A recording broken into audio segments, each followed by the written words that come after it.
무수단 발사 성공 이후 북한이 자신감이 생긴 걸까요? 7월 3일을 전략군절로 지정하더니 미국 국무부의 핵 억제력을 강화해 나가겠다고 직접 통보했습니다.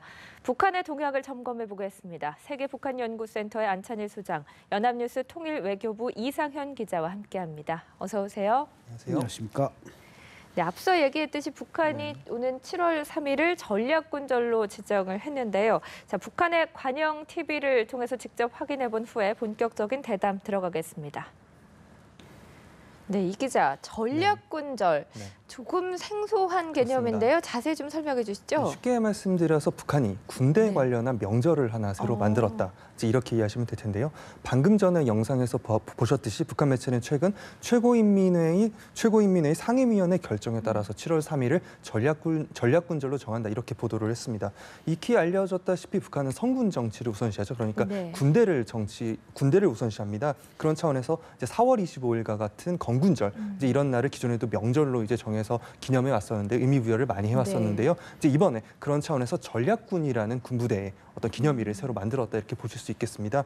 일단 먼저 전략군의 성격을 조금 보면요. 북한은 일단 이번 보도에서 김정일이 전략군을 만든 1999년 7월 3일을 뜻깊게 기념하기 위해서 이제 전략군절을 만들었다 이렇게 설명했는데요. 기존의 전략 로켓군이 이제 확대 개편된 것이 바로 이제 전략군입니다. 그러니까 북한의 미사일 개발을 이제 총괄하는 부대라고 볼 수가 있을 것이고요. 김락겸 대장이라는 인물이 현재 전략군 사령관직을 맡고 있는 것으로 알려지고 있습니다. 그러니까 조금 더 자세히 말하자면 최근 22일 오전이죠. 북한이 시험 발사에 성공했다고 주장하는 그러니까 무수단 중거리 탄도미사일, 이제 북한 명칭은 화성 10호로 알려져 있습니다. 이 미사일의 개발과 어떤 발사와 직결돼 있는 군부대라고 볼 수 있겠습니다. 이제 북한은 전략군에 대해서는 아까 영상에도 나왔듯이 조국과 민족의 미래를 담보하는 우리 당의 믿음직한 핵무장력이다. 이렇게 이제 의미를 부여하면서 전략군절을 이제 제정한 의미를 밝혔고요. 그러니까 일단 기본적으로는 북한의 이러한 움직임이 북한 정권이 이제 작게 봐서는 기본적으로 이제 미사일이죠. 특히나 미국 본토를 위협할 수 있는 중장거리 미사일 그런 무기 체계에 대해서 얼마나 좀 의미 부여를 하고 있는가, 의지하고 있는가 이런 것들을 보여줄 수 있는 어떤 하나의 계기라고 볼 수 있겠습니다. 북한의 미사일 부대를 총괄하는 게 전략군인데 이 군에 대한 기념일을 지정했다. 상당히 중요하게 생각한다라는 뜻일 수 있겠는데요. 안 소장님께서는 북에 계실 때 군 출신이셨는데 그렇다면 북한이 이런 전략군절을 지정한 이유 어떤 의도가 있다고 보십니까? 우선 이 기자님께서 잘 설명해 주셨지만 이 속도 면에서는 오히려 우리보다도 빠르고 중국보다도 빠르고 그러니까 6회 공군 3군에 이어서 전략군을 가졌다는 것은 외형적으로는 군대 현대화가 상당히 빠르게 나가고 있다. 이런 측면이지만 사실 내막적으로 보면은 북한이 재래식 전력은 우리 대한민국한테 게임이 이미 안 된다는 걸 알고 또 이 독재자들은 사담 후세인도 그랬지만 대체로 강한 군을 두려워합니다. 그렇기 때문에 이런 어떤 유생 역량, 병력에 의존하기보다는 장비에 의존하는 군대를 만들 때 자기 권력의 그 체제 재생산성을 높일 수 있다. 이런 판단하에 김정은이 들어와서 특히 이런 것이 강화되다가 아까 말씀하신 그 로켓군 부대가 이제 99년에 김정일이 창설했지만 그것은 그 당시 이제 하나의 전략군, 육해공군에 있는 하나의 군정은 아니었죠. 그러다가 이제 이번에 드디어 김정일이 그 발기한 그런 날을 기념해서 전략군절을 이제 지정한 것은 그것도 이제 소위 조선민주주의인민공화국 최고인민회의 정령을 통해서 했다는 것은 사실 국가적인 이런 의미 부여가 있고 그런 면에서 북한이 최근에 이제 무수단 미사일을 오전 6기로 6번 만에 성공시키고 이제 뭔가 핵무기의 투발 능력까지 갖춘 상태에서 재래식 전력은 어차피 안 되고 이런 전략적인 어떤 그 군을 편성함으로써 핵무기 개발 또 미사일 개발 이런 데서 좀 현대화된 장비 위주, 기술적 위주의 군대를 유지하겠다 이런 의미를 내포하고 있는 것입니다. 어떤 자신감의 발로라고도 볼 수 있을 것 같은데요. 뿐만이 아닙니다. 미국에 직접 핵 억제력을 공고히 하겠다 이런 통보문을 보냈다고 하고요. 핵미사일로 백악관을 폭파하는 영상까지 공개했다고 합니다. 뭐 영상 공개와 어제 오늘 일은 아니지만 지금 이 시점에 이런 영상 공개한 의도 어떤 게 있을까요? 북한이 연일 이제 미국을 향해서 겨냥을 하면서 하면서 어떤 이제 대북 적대시 정책을 바꿔라. 네. 이제 이런 식으로 주장을 하면서 연일 미국을 향한 어떤 핵위협이라던가 여러 가지 위협적인 언사의 수위를 높여가고 있는 모습을 보이고 있는데요. 이제 말씀하셨다시피 지난 24일 이제 북한은 미국 국무부에 이제 무수단 미사일, 소장께서 말씀하셨던 무수단 미사일의 발사와 관련한 원칙적 입장을 담은 통보문을 이제 보냈다고 합니다. 이제 네. 북한 매체의 보도에 따르면 통보문에서는 미국의 위협으로부터 조국 그러니까 북한의 어떤 안전을 담보하려면 우리도 미국을 상시적으로 위협할 수 있는 강력한 무기를 가져야 된다. 네. 이제 이런 내용을 담았다고 하고요. 또한 이제 미사일 개발은 이제 북한의 정당한 자위적 조치이다. 이렇게 주장을 하면서 핵 억제력 강화 조치, 그러니까 핵무기들을 이제 좀 더 개발해서 강한 핵무기들을 만들겠다는 것이죠. 네. 핵 억제력 강화 조치들을 앞으로도 다발적, 연속적, 연발적으로 취해 나가겠다. 이제 이런 내용들이 담겼다고 하고요. 북한의 대외 선정용 매체인 조선의 오늘이라는 매체가 있는데요. 이 매체를 통해서 이제 말씀하셨다시피 이제 미국을 위협하는 영상을 이제 공개를 했습니다. 영상의 길이는 이제 2분 24초 길이의 영상인데요. 말씀하셨다시피 이제 핵탄두 무기가 탑재된 어떤 장거리 탄도미사일 그리고 잠수함 발사 탄도미사일 이런 미사일들이 미국의 본토를 이제 네. 공격하는 이 모습들이 이제 가상의 모습들이죠, 물론 그런 모습들이 담겼다고 하고요. 말씀하셨다시피 이제 미국의 목표 지점은 백악관 그리고 이제 국회의사당과 같은 상징적인 이제 정치적으로 상징적인 상징성을 갖고 있는 지역들이라고 합니다.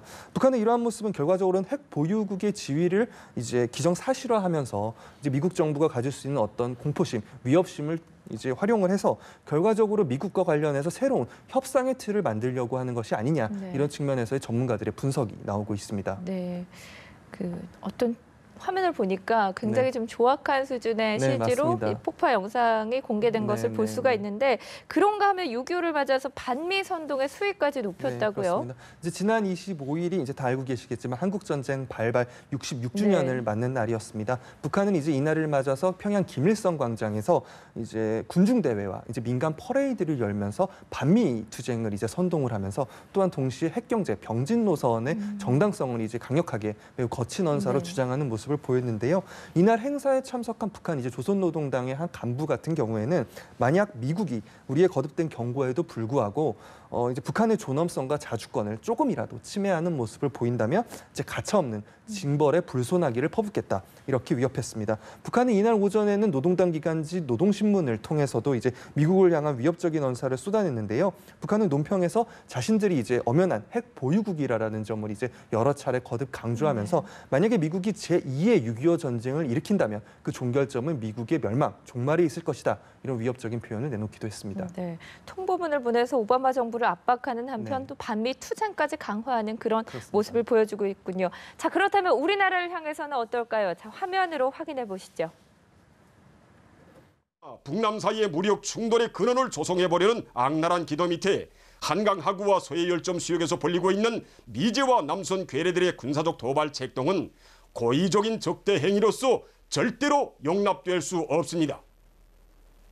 미제와 남조선 괴뢰들은 한강 하구와 소해열점 수역에서 벌리고 있는 무모한 군사적 도발 책동이 제2의 연평도 포격전과 같은 만회할 수 없는 보복 대응을 초래케 한다는 것을 똑바로 알고 당장 중지하여야 할 것입니다.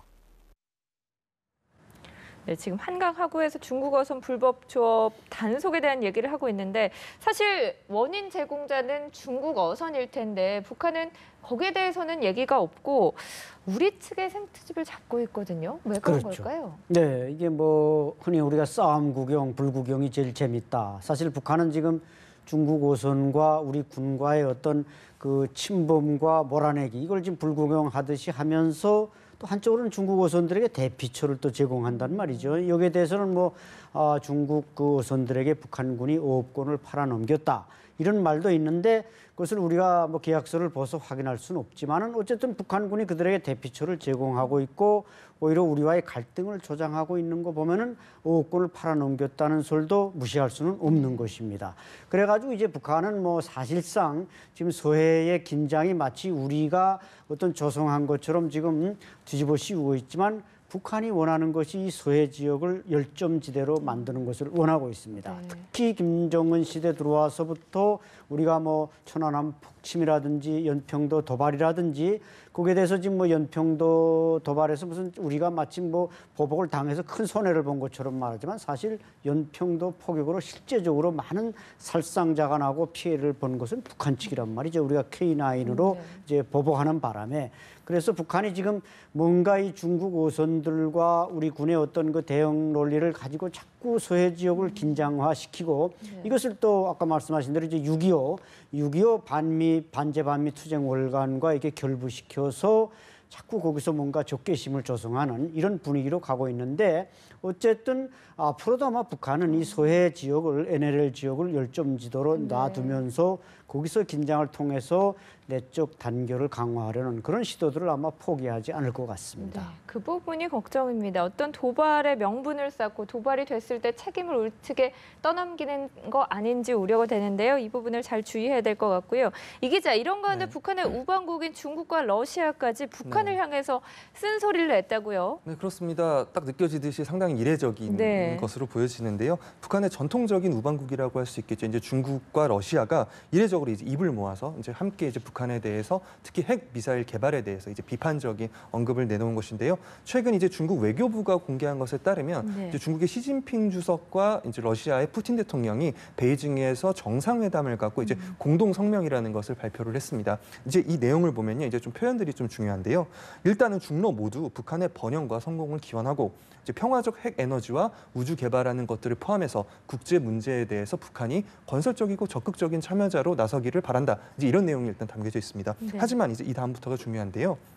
이와 동시에 중국과 러시아는 한반도의 비핵화 목표를 일관되게 견지하고 북한의 핵미사일 전략을 수용하지 않을 것이다. 이렇게 강조하고 있습니다. 또한 특히 이제 중국과 러시아는 북한은 오직 유엔 안보리의 모든 요구를 전면적으로 집행하는 조건 하에서만 핵에너지와 우주를 이용할 수 있는 주권적 권리를 행사할 수 있다. 이렇게 못을 박고 있습니다.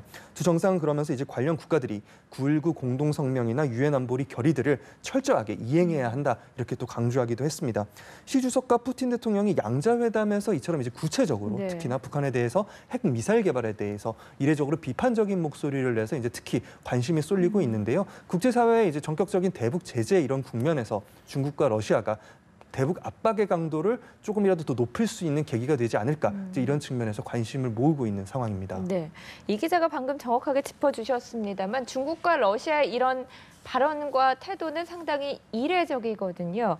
그 중국과 러시아, 북한에 대해서 앞으로 압박 수위를 높이겠다는 겁니까? 어떤 메시지를 던지고 있는 걸까요, 이게? 아마 중로가 조금은 어떤 그 차이점을 드러낼 것 같습니다. 중국은 최근에 이제 남사군도 문제라든지 여기서 이제 미일, 한의 어떤 긴밀한 협력의 불만을 가지고 북한이 과거에는 그저 조용한 이렇게 앞마당으로 남아있길 바랬지만 은근히 최근에 그 북한의 어떤 핵 움직임을 자신들의 안보 전략과 결부시켜서 거기서 어부지를 얻고 북한을 다시 좀 추겨 세워서 안보적 요충지로 활용하려는 이런 의도가 지금 보이고 있지 않습니까? 반면에 이제 푸틴으로서는 또 좀 생각이 다릅니다. 그 사람은 이제 뭔가 신동방 정책을 펴면서 이 시베리아를 개발하면서 이렇게 아시아 지역으로 극동으로 나오려고 하는데 북한이 자꾸 트러블을 일으키면 이것이 푸틴에게는 별로 이로운 것이 아닙니다. 여기 이제 중국과 러시아의 온도 차이가 있겠습니다만은 어쨌든 이제 설명들 하신 대로 두 정상이 만나서 북한의 그 핵 전략의 억제력에 대해서 공감대를 형성했다는 것은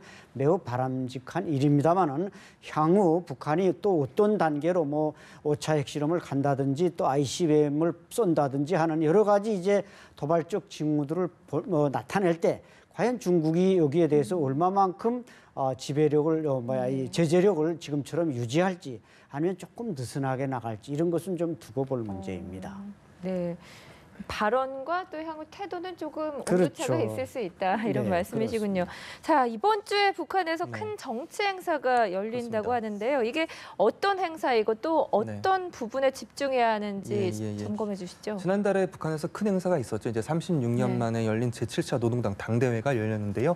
이제 그로부터 이제 50여일 정도 지난 시점입니다. 이제 오는 29일에 최고인민회의 회의라는 것을 이제 열게 됩니다. 최고인민회의는 이제 쉽게 말해서 우리나라의 이제 국회격인데요. 네. 북한의 사회주의 헌법상으로 보자면 최고 주권 기관입니다. 이제 그렇게 명시적으로는 되어 있는데 이제 실질적으로는 이제 조선노동당의 어떠한 결정 사항들 이제 네. 이러한 것들을 추인하는 역할을 형식적으로 이제 맡게 된다고 하고요. 사실 최고인민회의는 아주 특별할 것은 없는 게 북한에서 이제 연례적으로 2차례 정도 평균 잡아서 열려왔던 행사입니다. 그러니까 만약에 최고인민회의가 열리게 되면 이제 전년도에 예산을 결산하고 당해 연도의 예산에 대한 어떤 계획을 세우고 그리고 인사 조직 이제 이런 네. 부분들을 다루게 되는데요. 이제 그런 차원에서 본다면 특별하지 않은 행사로도 볼 수가 있습니다. 하지만 그럼에도 불구하고 올해 최고인민회의에 대해서 이제 이목이 쏠리는 것은 이제 방금 전에 말씀드렸던 노동당 당대회 직후의 행사. 이제 후속 조치로서의 행사라는 의미를 갖게 된다는 점에서 이제 주목되고 있는 것인데요. 특히 이제 당대회에서 김정은이 노동당 위원장이라는 새로운 이제 직책을 얻었기 때문에 네. 이번 이제 최고인민회의 회의를 통해서 어떤 국가기관 차원에서의 이제 새로운 직책을 얻게 되지 않을까 이제 이런 부분에서 가장 관심이 쏠리고 있고요. 통일부는 이제 최근 분석에서 최고인민회의를 통해 북한은 전 분야에 있어서 김정은의 유일 영도 체계를 구축하기 위한 이제 권력 구조 완비를 도모할 것으로 보인다. 이러한 분석도 나오기도 했었고요.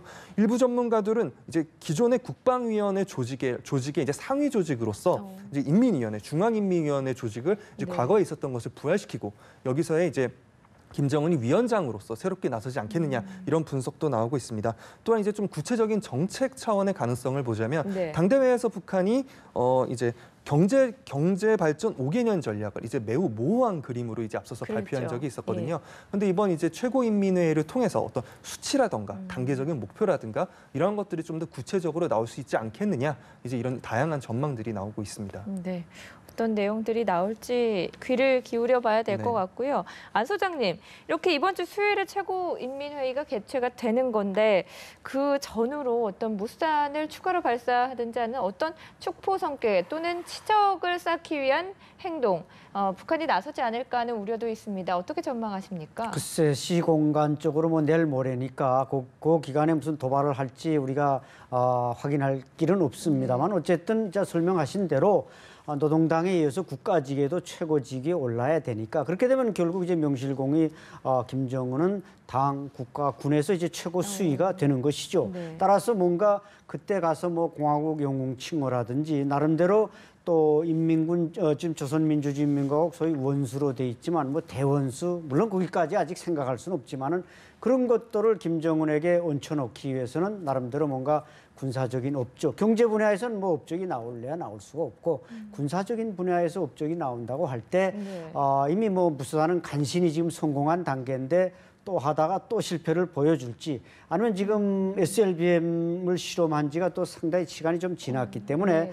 북한이 지금 우리가 예측하는 것보다 SLBM의 개발 속도가 상당히 빠릅니다. 콜드론치 방식까지 벌써 도입해서 수중에서 밀어 올리는 것까지 성공한 이런 단계이기 때문에 이런 분야에서 업적을 또 하나 만들기 위해서 도발을 할지 뭐 지금 뭐 개성이나 평양에서 연석회의를 열자 이런 것도 하나의 그 김정은의 지금 업적을 내세우기 위한 것 아닙니까?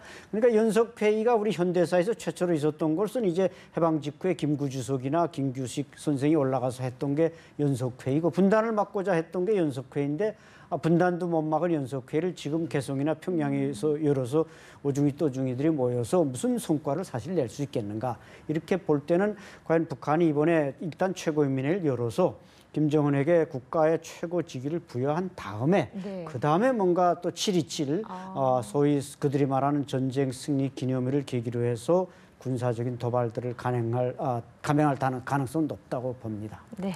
알겠습니다. 두 분 말씀 여기까지 듣겠습니다. 세계북한연구센터 안찬일 소장, 연합뉴스 통일외교부 이상현 기자와 함께했습니다. 고맙습니다. 감사합니다.